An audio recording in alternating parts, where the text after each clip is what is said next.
अजित पवारांवर लक्ष ठेवायला फडणवीसांनी स्वतःचा खास अधिकारी नेमला. शिंदेची ही पद्धतशीर कोंडी. सरकार पडण्याची वेळ जवळ आली, रोहिणी खडसे यांचे वक्तव्य.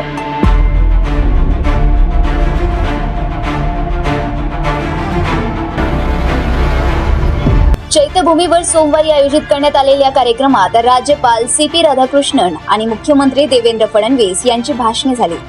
मात्र एकनाथ शिंदे आणि अजित पवार या दोन्ही उपमुख्यमंत्र्यांची भाषणे वगळण्यात आल्याचे पाहायला मिळाले. याबाबत अधिकाऱ्यांकडे विचारणा केली असता आदल्या रात्रीच ही भाषणे वगळण्यात आल्याची माहिती पुढे आली आहे. यावरून राष्ट्रवादी काँग्रेस पार्टी, शरदचंद्र पवार पक्षाच्या महिला प्रदेशाध्यक्षा रोहिणी खडसे यांनी सरकारला डिवचले आहे. रोहिणी खडसे यांनी सोशल मीडिया प्लॅटफॉर्मवरून आपली प्रतिक्रिया दिली आहे. त्यांनी म्हटलंय की दादा डोईजवळ होत आहे म्हणून आधी मंत्रालयातील फाईली दादांकडून भाईकडे पाठवण्यात आल्या.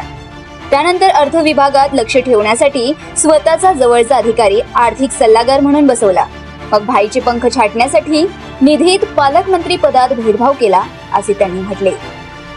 आज नाही तर उद्या अडखळून पडणार हे निश्चित. रोहिणी खडसे यांनी पुढे म्हटलं की पुन्हा रायगडावर दादांना डावलून भाईंना बोलण्याची संधी दिली. मात्र भाई 2 पाऊल पुढचे निघाले.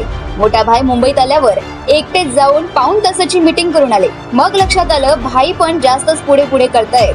मग दोघांना जागेवर आणण्यासाठी थेट भाई दादांचे चैत्यभूमीवरील भाषण कापून टाकले.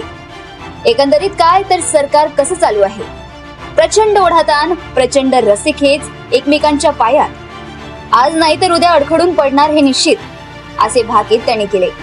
दरम्यान रोहिणी खडसे यांनी 14 एप्रिल रोजीच्या राज्यपालांच्या कार्यक्रमाची प्रत शेअर केली आहे, ज्यात दोन्ही उपमुख्यमंत्र्यांच्या भाषणाचा स्पष्ट उल्लेख दिसत आहे. जर तुम्ही अजूनही YouTube चॅनलला सबस्क्राईब केलं नसेल तर ते लगेच सबस्क्राईब करा.